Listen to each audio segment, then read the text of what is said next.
안녕하세요. 신디와 에디의 에디입니다. 오늘은 난소암의 종양 표지자에 대해서 말씀드리고자 합니다. 난소암 환우분들은 잘 아실 건데요. 이 종양 표지자에 대한 저의 의견을 말씀드리려고 이제 이 영상을 찍었습니다. 우리가 보통 난소암에 이게 걸렸나 안 걸렸나 뭐 이런 걸 한번 알아보기 위해서 피를 뽑아서 검사를 해서 CA125라고 하는 난소암의 그 종양 표지자를 체크하게 되는데요. 이게 수치가 35 이하가 나오면은 정상입니다. 수치가 낮으면 낮을수록 좋습니다. 그만큼 이제 난소암 종양이 있을 확률이 낮다는 이런 뜻이 되겠습니다. 그런데 이 난소암 표지자인 CA125는 정확도가 매우 낮습니다. 43.3%밖에 안 된다 그래요. 그래서 CA125 숫자는 그냥 참고만 하시면 되겠습니다. 제가 왜 이 말씀을 드리냐 그러면, 물론 이제 암에 걸려서 이제 난소 몇 개 판정받고 이러면 이 수치가 1000 막 넘어갑니다. 이러면 이제 거의 난소암에 걸렸다고 보시면 되는데, 이 35 이하가 돼도 이 재발을 하고 막 이러더라고요. 저희 신디 같은 경우는 보니까 재발을 3번을 했는데 이 3번 다 거의 뭐 정상 범위 안에서 재발한 적도 있고 약간 넘어서 재발한 적도 있고, 이런 상태에서 재발을 하니까 나중에는 CA125에 대한 신뢰도가 떨어져서 그냥 참고만 합니다. 따라서 CA125에 대해서 이 값에 대해서 막 오르락내리락 하는 거에 대해서 아주 민감하게 이렇게 반응하시는 환우분들이 있는데요. 너무 그러지 마시라고 사실은 이 영상을 찍는 겁니다. 저희가 겪어보니까 그렇습니다. 그래서 이번에 이제 신디가 얼마 전에 검사했을 때 CA125가 0이 나왔습니다. 매우 낮은, 이 제로가 이론적으로 제로고 실질적으로 몸에 종양이 완전히 없다는 건 아닐 겁니다. 오차가 있으니까요. 그렇지만 이제 지난 5년 동안 투병 생활하면서 CA125가 제로가 나온 적은 이번이 처음인데요. 저희가 올해 지금 이제 12월 말이니까 3월에 재발을 해서 종양 감축술 수술을 하고 하이팩을 했습니다. 그리고 그 끝나고 캐릭스하고 카보로 6차에 걸친 항암 치료를 받았는데요. 그러고 나서 이제 막상 끝난 지가 지금 한 3개월 반 정도 된 것 같은데, 그래서 이 수치가 많이 낮은 거 아닌가. 그리고 최근에 저희가 기도 열심히 들어가지고 좀 낮은 그것도 요인도 있다고 사실은 봅니다. 근데 하여튼 어쨌거나 매우 이제 기분이 좋지만 저희는 그냥 기분 좋은 정도에서 끝냅니다. 언제든지 이거는 다시 이제 오를 수가 있고, 이게 제로라고 해서 난소암 세포가 없다 이렇게 생각은 전혀 안 하고 있습니다. 다만 요 수치를 가능한 한 유지하기 위해서 최선을 다한다 이런 개념이라고 보시면 됩니다. 따라서 CA125에 대해서 이게 500이 되고 1000이 되고 하면 문제가 있지만, 정상 범위인 35를 기준으로 해서 이렇게 놓는다고 너무 스트레스 받지 마시고, 또 막 낮다고 이렇게 오만하지 마시고. 저희는 낮게 나왔을 때는 3.5 이렇게 나오고 이랬었는데요.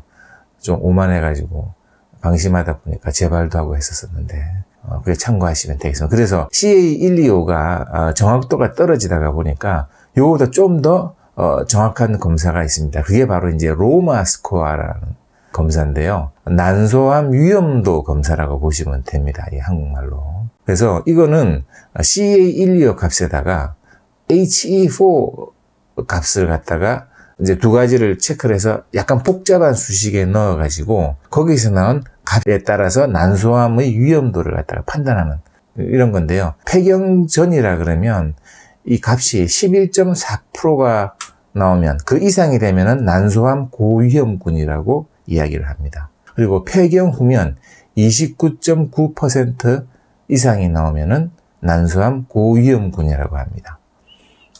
그래서 이 로마 스코어는 피 검사할 때 같이 체크할 수 있습니다. 아마 제가 알기로 그냥 CA125 검사하는 것보다는 약간 비용이 조금 더 들어가는 걸로 알고 있습니다. 근데 하여튼 어쨌거나 로마 스코어는 좀 정확도가, 신뢰도가 76.4%입니다.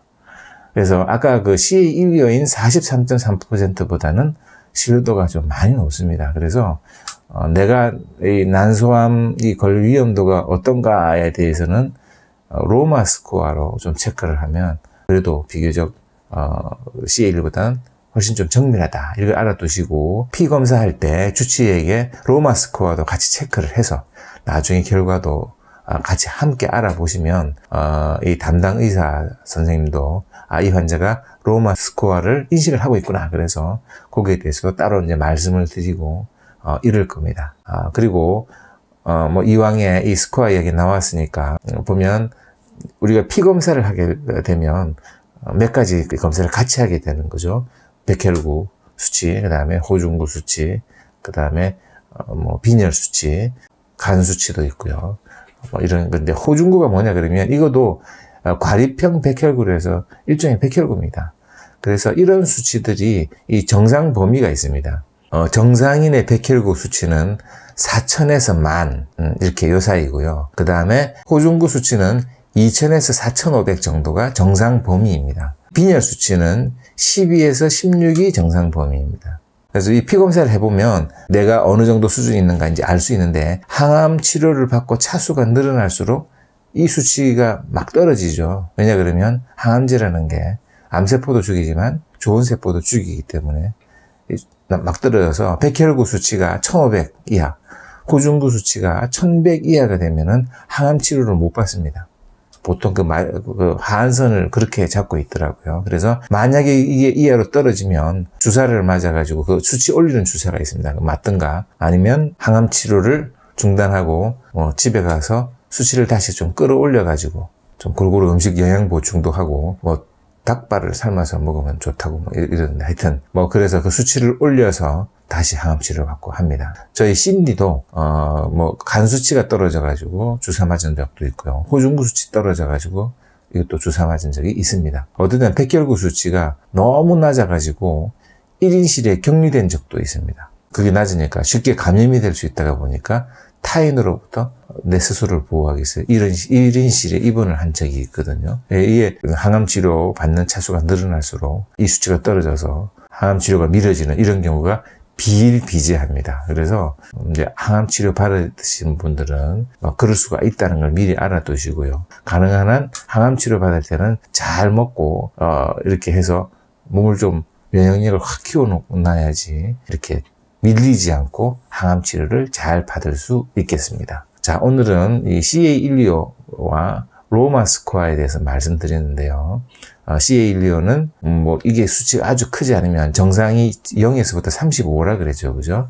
그 뭐 전후를 해서 좀 오르락내리락 하더라도 너무 스트레스 받지 마시고 이 수치가 낮다고 해서 오만하지 마시고 제가 이제 방심하지 말라는 건 저희 같은 경우에 로마 스코어가 3점 몇이었다가 이게 5가 되더니 8점 몇이 되더니 나중에 이게 16.5가 되더니 28.8 막 이렇게 돼서 28.8 받았을 때 그때가 CA125가 14.7인가 그랬었습니다. 하여튼 그때 CT상에 이상소견이 나와가지고 결국은 재발 판정을 받고 수술을 한 거죠. 이런 경험이 있습니다. 그래서 이게 꼭 낫다고 해서 이게 뭐 거의 다 치료된 것처럼 이렇게 생각하지 마시고 제가 앞에 영상에서 말씀드린 그 항암 생활, 모범적인 항암 생활을 해서 수치가 낮게 나오면 그 수치를 꾸준히 유지할 수 있도록 최선을 다하면 되겠습니다. 자, 그러면 오늘 영상은 여기서 마치도록 하겠습니다. 감사합니다.